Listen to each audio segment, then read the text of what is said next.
Sortie d'Urgench sur la route de Khiva. La zone est encore irriguée.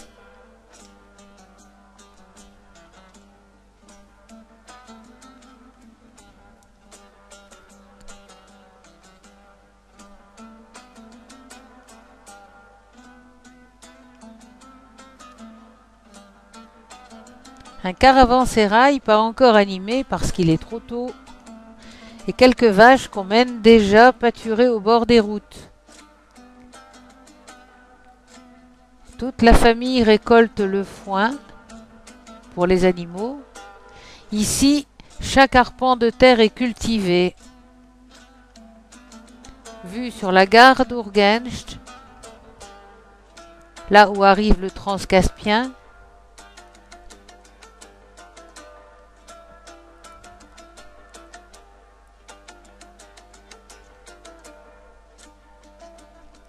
Et sortie de la ville où commencent les constructions en terre.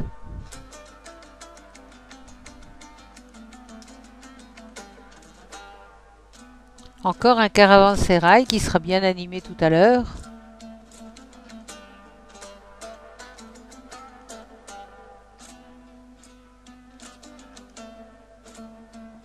Le blé entre les arbres fruitiers.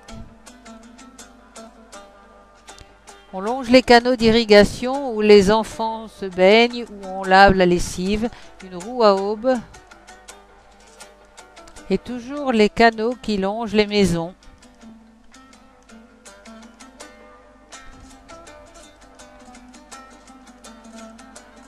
Premier regard sur la forteresse de Khiva, l'Arc, construction recouverte de briques d'argile cuite mais déjà en partie érodée par le temps. Les tombes stratégiques et factices sont installées sur l'extérieur de la forteresse comme un avertissement aux envahisseurs potentiels.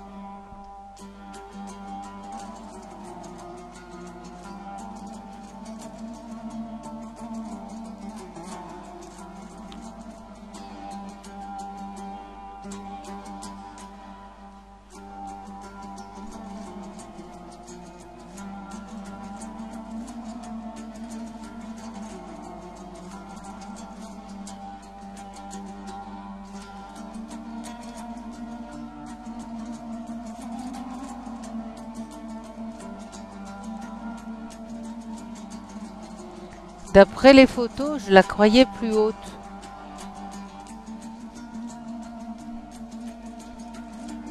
Et on entre par le côté de la forteresse qui a été démolie lors de la construction de la médersa Mohamed Amin Khan.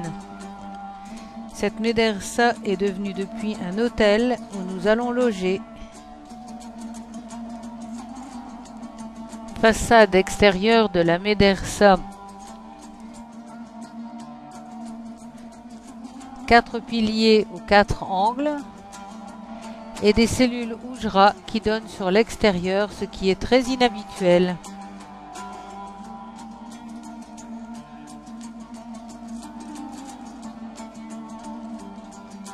Le Kaltaminor ou minaret court flanque la façade de la médersa Mohamed Amin Khan sur son angle nord-est. Il devait monter à 72 mètres mais sa construction fut abandonnée à la mort d'Amin Khan. Sa teinte vert jade est spécifique à Khiva. Coup d'œil alentour, dôme, ocre et ciel bleu, les couleurs de l'islam.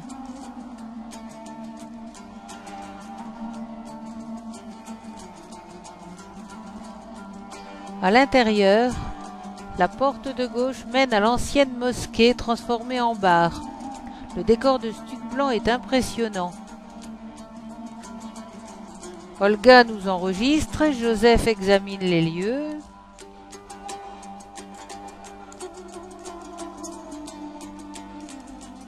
Et les boutiques sont installées à droite dans l'ancienne médamine. Notre chambre au premier étage, mur de briques et tapis bleu, toute petite et étouffante.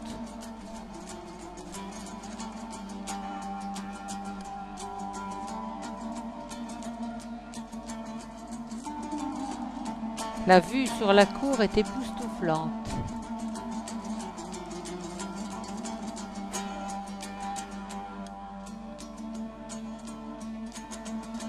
et on branche la clim d'urgence.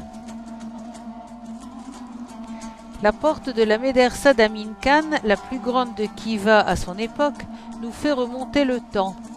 Ici, on accueillait 250 étudiants dans de petites cellules à 2 pièces ouvertes sur l'extérieur.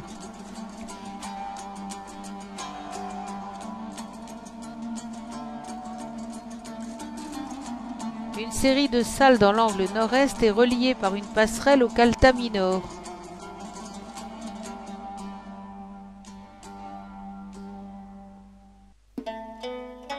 À l'ombre de la façade ouest, Al-Khwarizmi, mathématicien inventeur de l'algorithme, médite.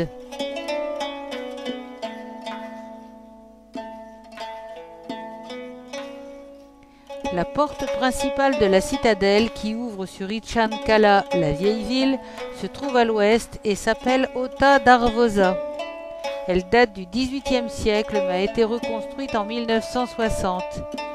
Ici, les parapluies servent aussi de parasol. À travers cette porte, on passe dans la ville nouvelle. À Khiva, les touristes sont logés dans la vieille ville et n'en sortent pas. Le séjour est trop court pour permettre une excursion vers la ville moderne et la vie réelle, là-bas au loin, où les constructions de tradition anciennes commencent à revenir. Et les gens aussi d'ailleurs.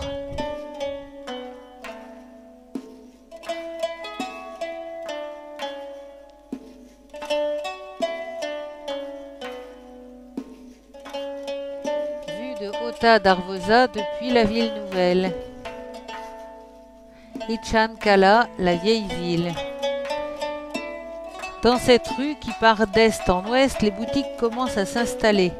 La spécialité de Khiva, ce sont les chaussons en laine de chèvre tricotés et très colorés au motif de tapis. Le cœur d'Ichan Kala, c'est le Chakristan, juste en face du Khalta Minor et bien à l'abri de ses fortifications crénelées. La porte qui mène à Kunia Ark est la résidence des Khan et l'esplanade du Chakristan.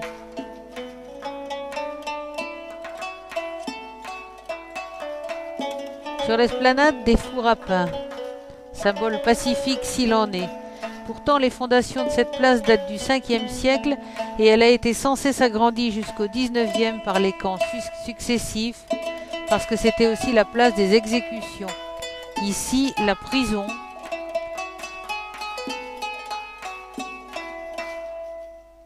Et un monument de style russe transformé en grande surface. Au milieu de la place des exécutions, la rigole où coulait le sang des victimes égorgées. Puis on longe la médersa Mohamed Rakim Khan, l'une des 40 de Khiva.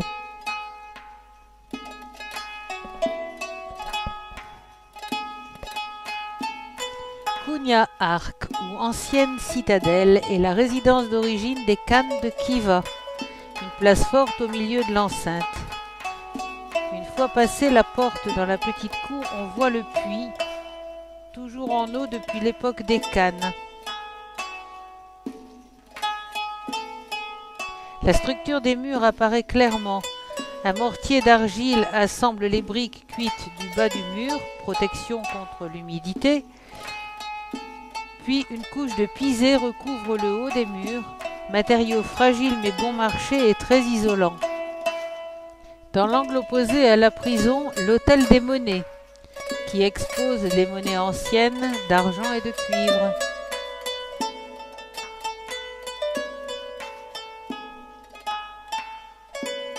Explication de la méthode d'emboutissage des monnaies. Il expose aussi les billets de soie couverts de soleil datant de la période socialiste. Ces billets n'ont plus cours.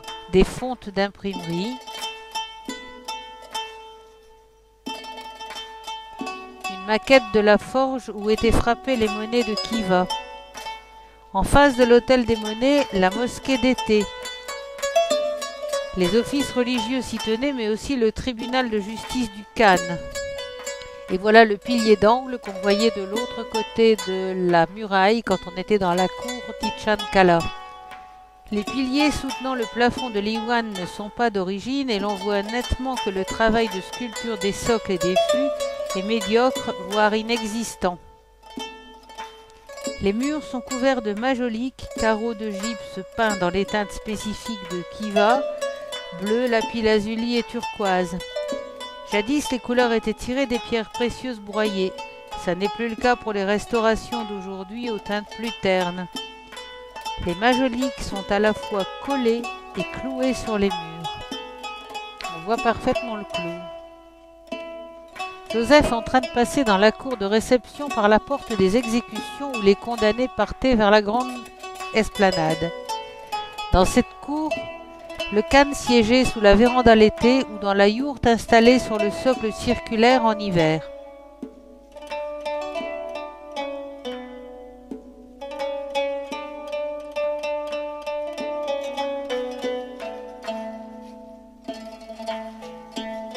Le mirador Akshik Bobo permettait aux hommes en armes de surveiller aussi bien l'extérieur que l'intérieur de la résidence et aux khan de surveiller les exécutions dans la cour voisine. Avant d'entrer dans le palais, en arrière de la véranda, on se déchaussait. Les petits fonctionnaires et les gens pauvres attendaient un peu en retrait à l'extérieur le bon vouloir du khan, ici la porte des petits fonctionnaires. Les colonnes sont décorées, les socles sont en marbre local, les fûts sculptés de motifs végétaux.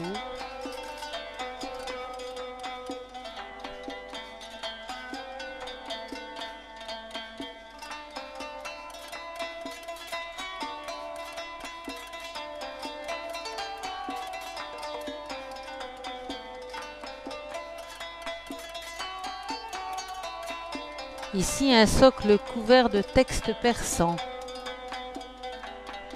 Dans la pièce de réception, les motifs traditionnels, ganch au mur. Le ganch est une peinture abstraite en bleu et blanc ou doré sur un stuc gypseux incisé ou taillé en relief. Le pigeonnier traditionnel pour exposer la vaisselle décorative dans la niche centrale. Le Coran couvert d'un tapis rouge.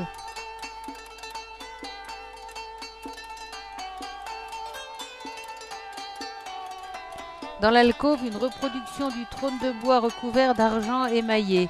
L'original est à Saint-Pétersbourg. Et au-dessus, le plafond cloisonné en bois peint.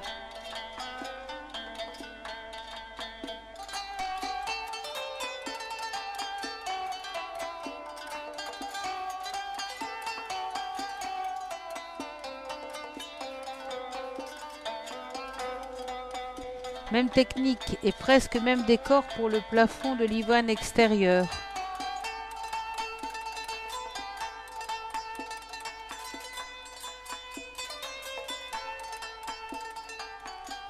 Le motif de lierre bleu grimpant des majoliques extérieures est dû aux frères Jin, artisans locaux. Joseph devant la porte des petits fonctionnaires et un charmant souvenir de l'artisanat local, la cérémonie du thé.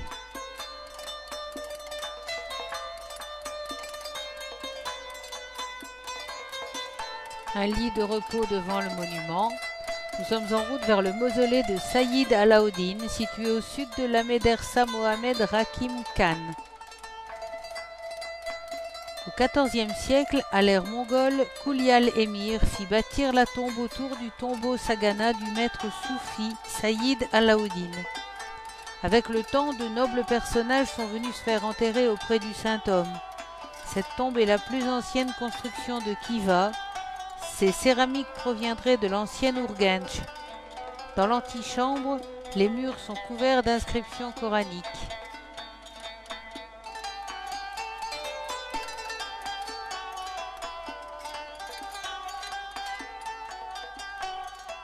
Un petit musée avec quelques souvenirs de l'histoire et des monuments locaux. Et encore des versets du Coran.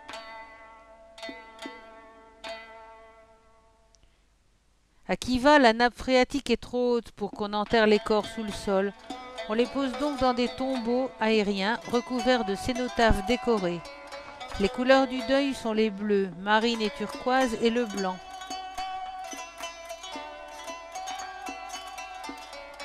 D'ici, on voit le minaret de la mosquée Jouma, notre prochaine visite. Vente de bonnets ouzbeks en laine et mouton d'Astrakhan et en fourrure. On ne le dirait pas, mais il fait 45 degrés dehors et on n'a pas vraiment envie d'acheter. Le minaret Jouma est d'un autre type de décor traditionnel à base d'assemblage géométrique de briques.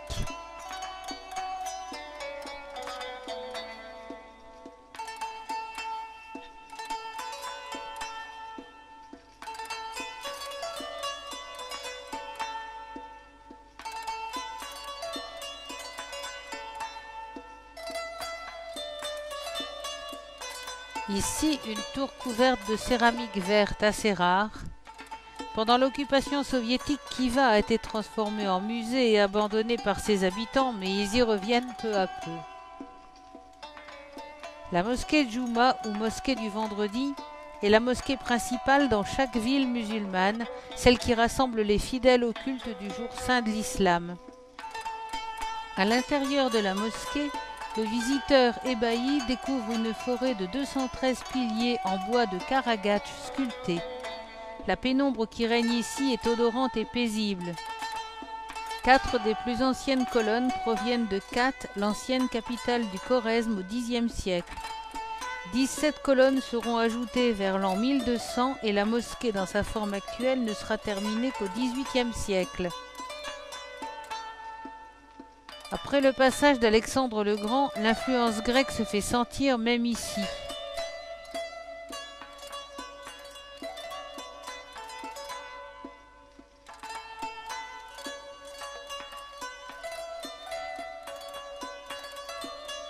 Voici un exemple de chapiteau corinthien interprété à la mode ouzbek du Xe siècle.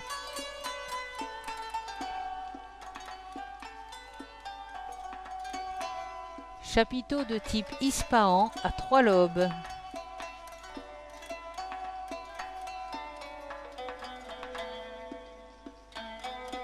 Le mihrab, très discret, presque ignoré dans l'ensemble, alors que dans les autres mosquées c'est l'endroit principal. Le toit a été restauré récemment. Les colonnes sont équidistantes de 3,15 m exactement et parfaitement alignées.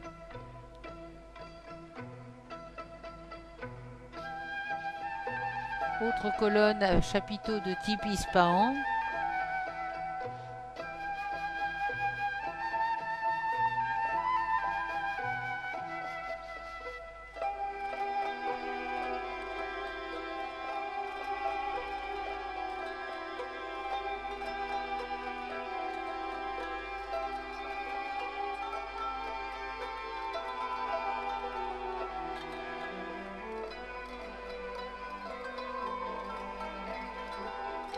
L'une des 4 colonnes fines et légères dont le bois s'est assombri avec le temps.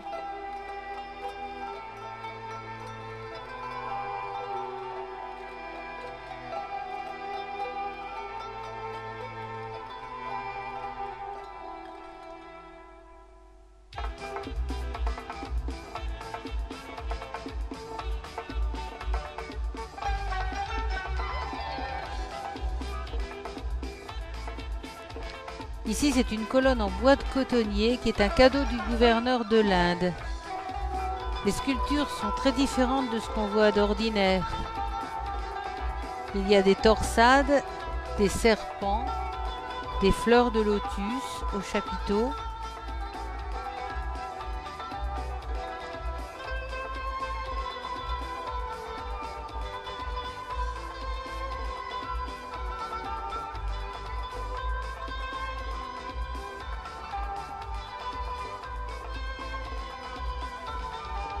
Joseph, qui semble en admiration devant les colonnes, avoue « J'ai chaud ».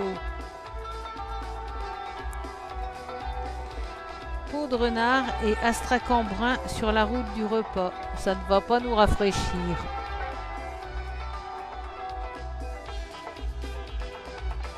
On déjeune chez l'habitant, un habitant aisé qui nous reçoit dans l'iwan d'été avec colonnes sculptées et boutique de souvenirs.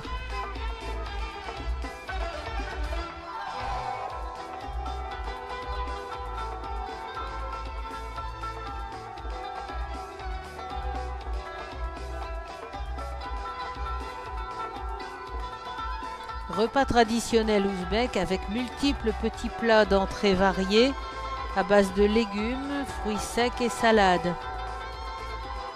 Ensuite, on aura une soupe, puis encore un plat de viande avec des légumes et du riz. En dessert, souvent des fruits, parfois des pâtisseries. Je suppose que ça n'est pas vraiment le quotidien de tout le monde. Et voilà un exemple de plof, le riz pilaf traditionnel qui ressemble plus à ce que mangent couramment les gens. Au sud-ouest de Khiva, on va visiter le palais d'été de Muhammad Rakim Khan.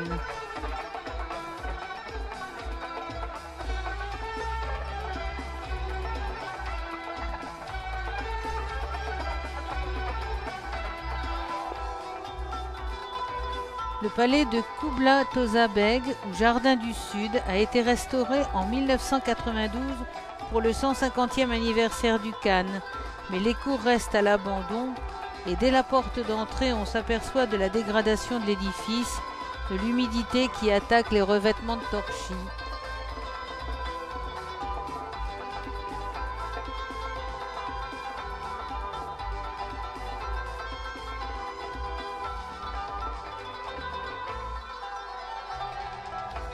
Les magnifiques majoliques souffrent également. Et la fontaine reste désespérément sèche.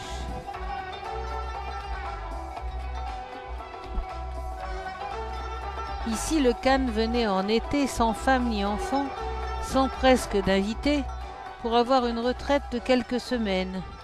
Pendant la période soviétique, des architectes venus de Saint-Pétersbourg ont ajouté des éléments de décor nettement occidentaux aux bâtiments traditionnels.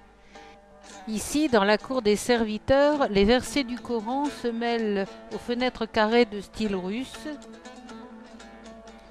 et le plafond à caissons a des motifs traditionnels extrêmement sobres.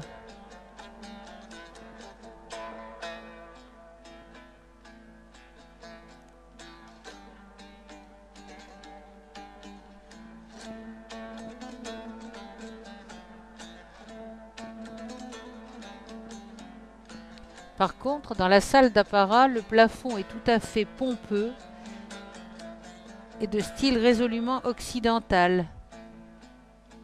Les moulures des murs, les plafonds sont recouverts d'une plâtrerie de stuc en relief et peinte sans discontinuité dans un style d'inspiration allemande et russe.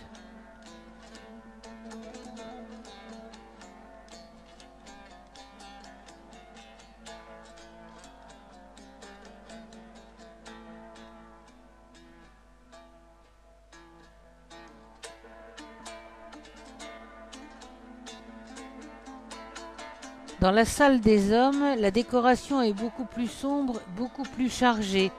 Les techniques de réalisation sont les mêmes. C'est ici que le Khan passait ses soirées dans le calme et la solitude.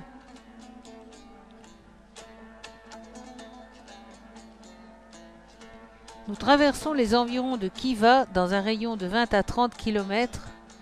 Et ici, sans irrigation, le sable serait déjà omniprésent. Les villages de terre battue et de briques longent les petits canaux dans lesquels sont plantés les arbres pour profiter au maximum de l'humidité. Isfandiyar Khan, l'avant-dernier Khan de Khiva, avait un fils qui s'appelait Asfandiyar Khan et son premier ministre, Islam Kodja, avait une fille. Le Khan et son ministre décidèrent donc de marier leurs enfants. Malheureusement, Islam Kodja était un homme intelligent et progressiste qui voulait introduire des réformes, comme abaisser la taxe sur l'eau pour faciliter la vie des paysans, ou créer des universités, ou généraliser l'enseignement à tous les enfants. Le Khan n'était pas d'accord, alors il fit assassiner son premier ministre, ce qui mit fin aussi à la carrière de grand bâtisseur d'Islam Kodja. Le palais de Nurullah Bai est son œuvre. Il n'est plus en très bon état à part la salle de réception et la médersa. Ici, on voit des petites coupoles vertes et une antenne de télévision.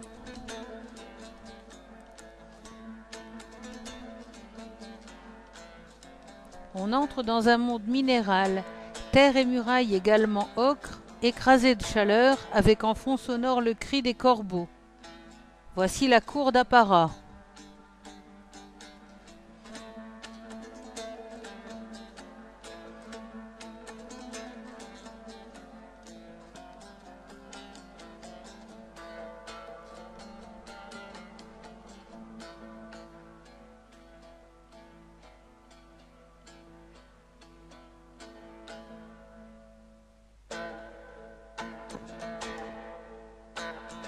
On remarque le décor de briqueterie brute mêlé aux céramiques turquoises et vertes. Ce style est spécifique à Khiva ainsi que les murailles crénelées.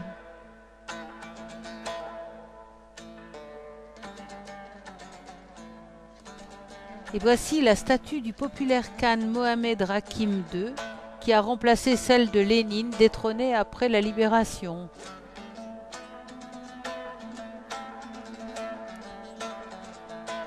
Vue sur l'Iwan de la véranda d'été et les majoliques, synthèse d'art local et d'art de Saint-Pétersbourg.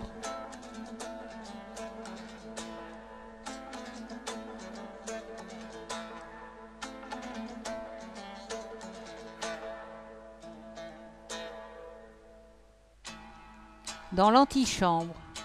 Ici, comme dans les autres pièces, les décors des plafonds, murs et tours de fenêtres ont été réalisés avec l'aide de colons allemands.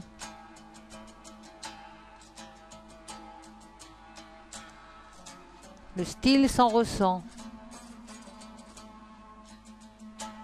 Les cheminées sont en céramique de Saint-Pétersbourg.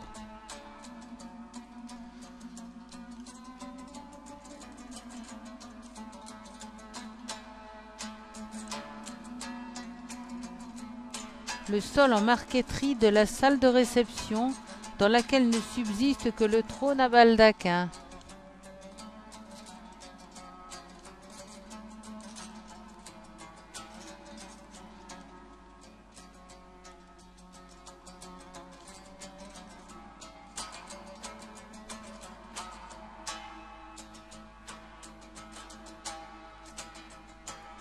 Une petite salle à manger dans laquelle ne subsiste, à côté d'un plafond richement décoré, qu'une cheminée traditionnelle et une cheminée en carrelage.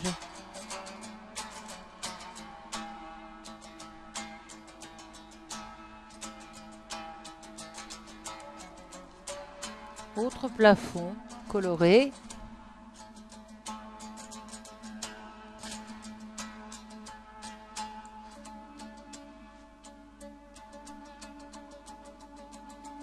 Autre superbe cheminée ornementée.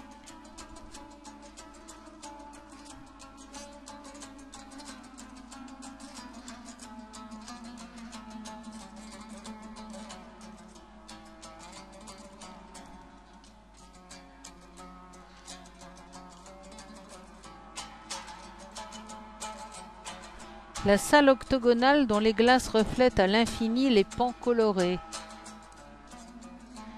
Je détaille ces céramiques brillantes, si différentes des majoliques traditionnelles ouzbèques. Autour de moi, la grande salle vide et sonore semble attendre le retour de ses habitants disparus.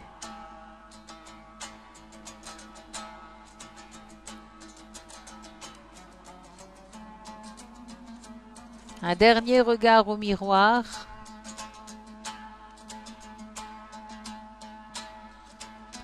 Un dernier regard sur la muraille avant de repartir.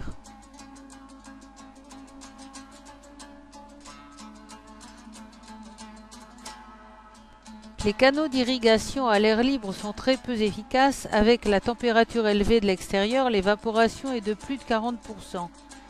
Les fleuves sont en crue pendant la belle saison et avec la fonte des neiges dès avril et le pic en été, la symbiose pour les cultures irriguées est excellente. Malheureusement, le désastreux plan de conquête des terres désertiques instauré par les soviétiques a amené à détourner le cours des fleuves, à réduire leur débit et à augmenter la salinité des sols de façon dramatique.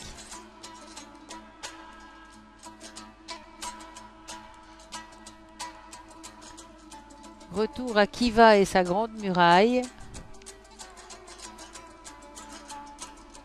D'ici, on a un excellent point de vue sur l'angle de la muraille qui est encore en bon état. Et on aperçoit bien les tombes factices qui sont plantées sur le flanc.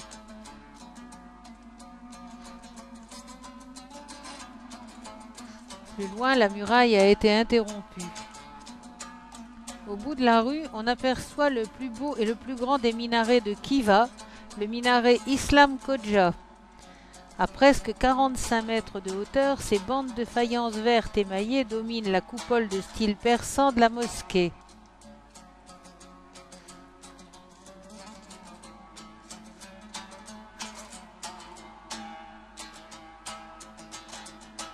Le long de cette petite rue, on admire les détails typiques des décors ouzbeks, incrustations de céramique dans des portails carrés, ouvertures en ogive.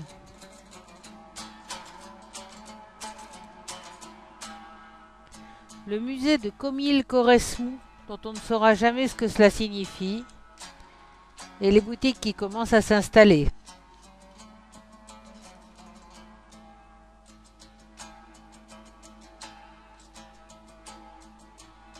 Le minaret Islam Khoja est un endroit idéal pour les photos de mariage et très fréquenté. Ici, une façade de dentelle et des boiseries sculptées.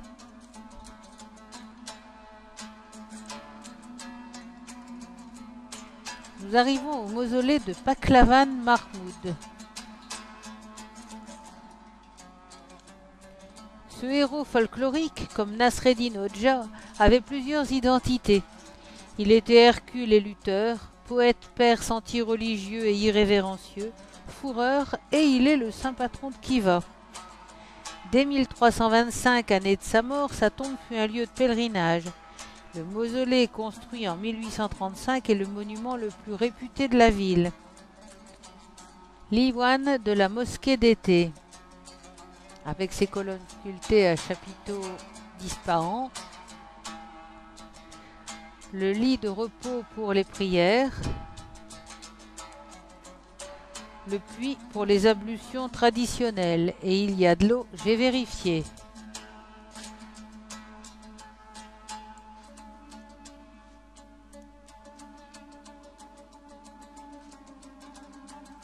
C'est d'ailleurs très profond. La coupole bleue de la mosquée. Dans cette salle ont lieu les prières en hiver et la cérémonie du partage du pain.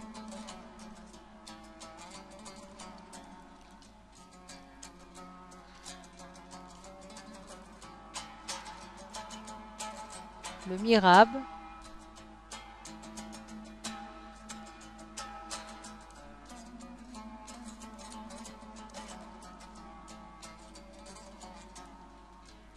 Détail des majoliques de la salle du tombeau.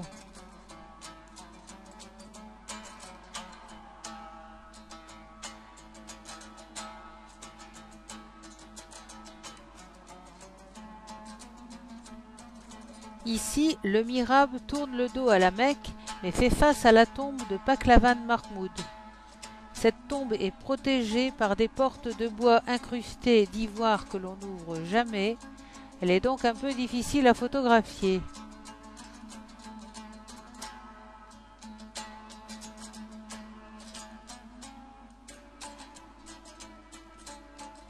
Les incrustations d'ivoire.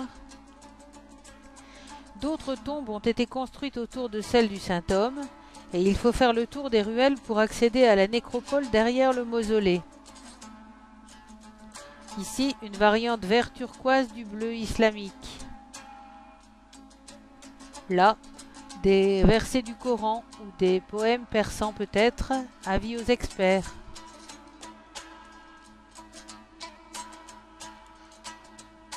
Plein soleil.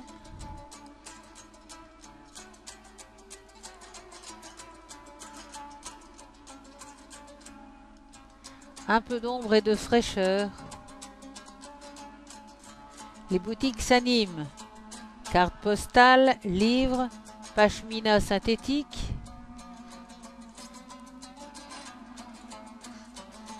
Minaret et dôme, symbole de Khiva.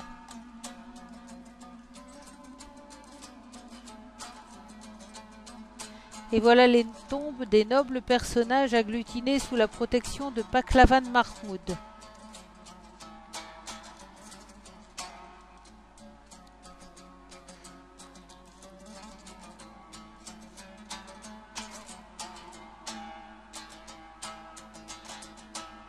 Sur la petite terrasse qui surplombe le bazar. Khivan n'est pas une ville de grande étendue, et toutes les rues et tous les monuments sont imbriqués les uns dans les autres.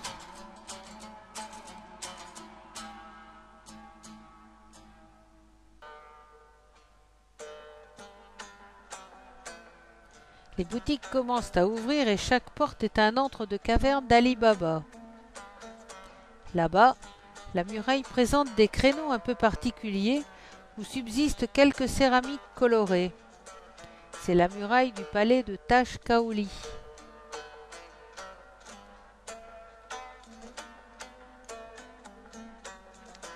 En face, le grand caravansérail à Lakoli Khan, sur lequel se profile l'ombre de la muraille comme les dents d'une mâchoire.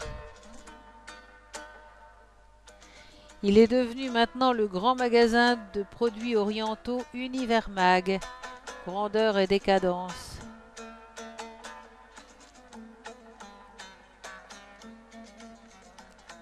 Lakoli Khan Caravansérail.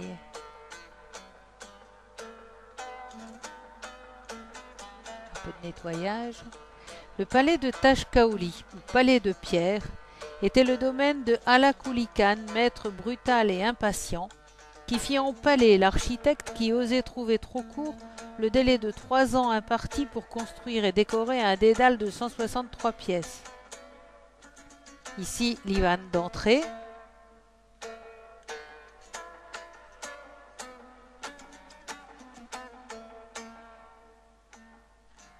La cour du harem avec son puits. Le Khan et ses 4 épouses légitimes vivaient dans les 5 iwans de la cour sud. Et au balcon, on trouvait les concubines.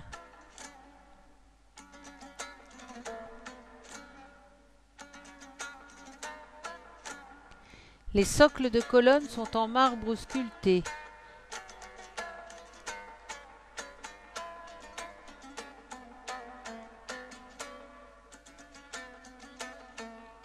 Ici, un rare décor de niche mihrab.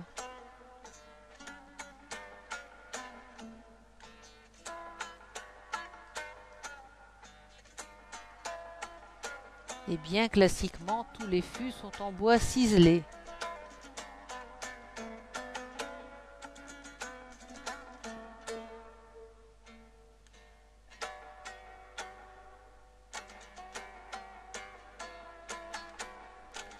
Les plafonds sont tous différents, tous colorés harmonieusement de couleurs vives et gaies, comme par contraste avec la vie d'ennui profond de ces femmes enfermées définitivement, avec un mari souvent âgé et imposé par un mariage forcé pratiquement tout le temps.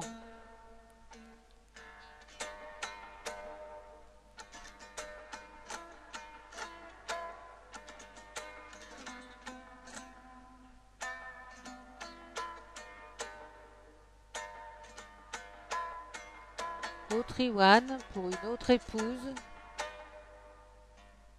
Les céramiques sont l'œuvre d'Abdullah Djin, dit Abdullah le magicien, tant il était habile artiste.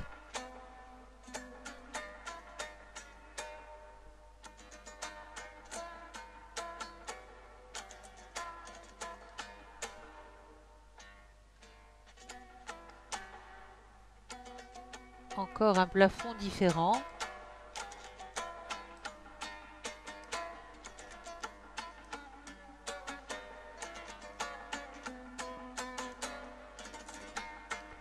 Ici, une colonne de briques incrustée de petites céramiques vertes.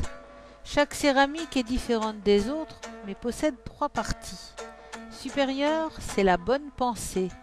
Au centre, c'est la bonne parole.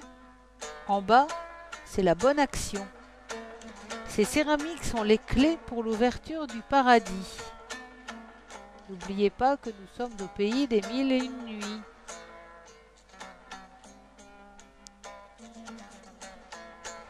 Les murs extérieurs de Taj Kaoli portent encore les poutres qui supportaient les échafaudages lors de la construction. Elles sont une protection contre le mauvais œil et on les laisse en général en haut des bâtiments importants.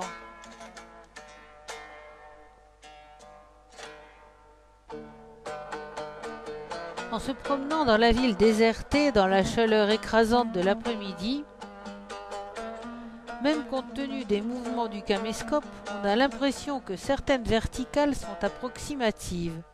C'est peut-être un effet de la chaleur.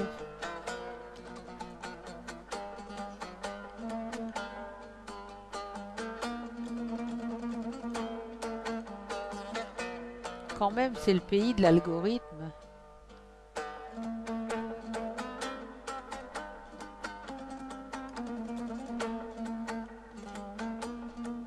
Coup d'œil sur l'intérieur de notre hôtel.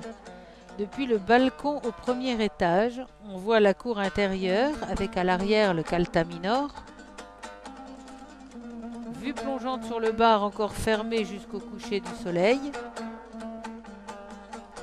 Le couloir qui longe les portes des cellules transformées en chambres.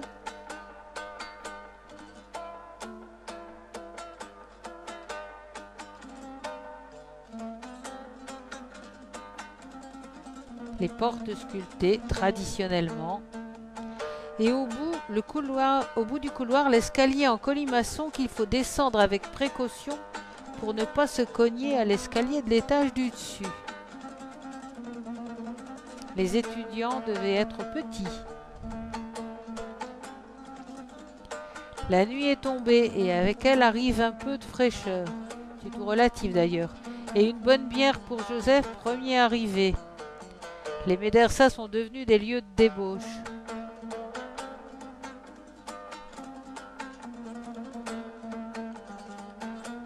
Kiva la nuit est silencieuse.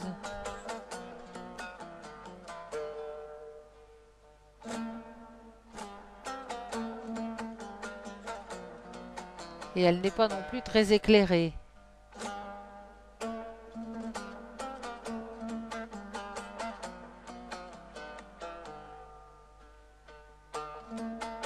Un ballet de lucioles.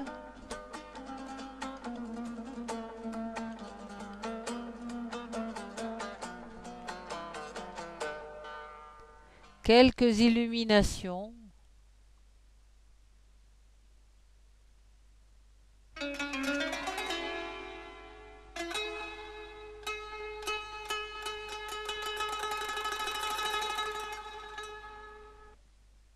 La lune s'est levée, mais dommage pour le symbole, ça n'est pas un croissant. On longe la belle muraille aux tombes factices pour la dernière fois.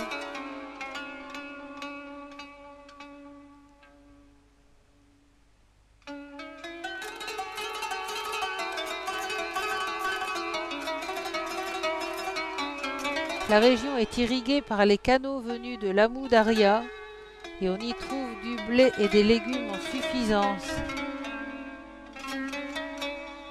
Mais bientôt, on va quitter l'oasis de Kiva dans le Khorezm pour entrer dans le désert.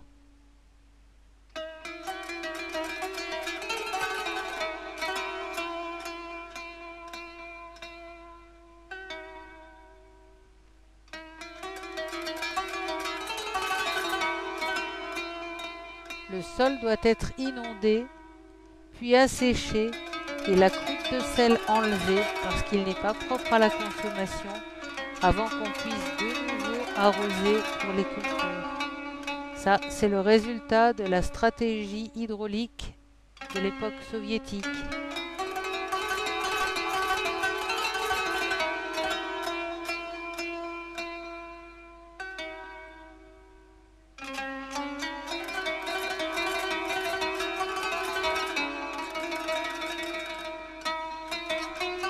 Les maisons de terre sont des structures de bois ou de briques crues dont les coffrages sont remplis de pisé, mélange intime de paille et d'argile, matériau idéal pour l'isolation contre le chaud ou le froid. On les recouvre ensuite de briques cuites pour les habitations les plus riches ou simplement d'un enduit de boue ou de chaux ou de pisé qu'il faut refaire à chaque période de pluie. Les toits sont soit des tuiles, soit des bardeaux de bois, soit des terrasses d'argile et dans les meilleurs cas, des tôles ondulées.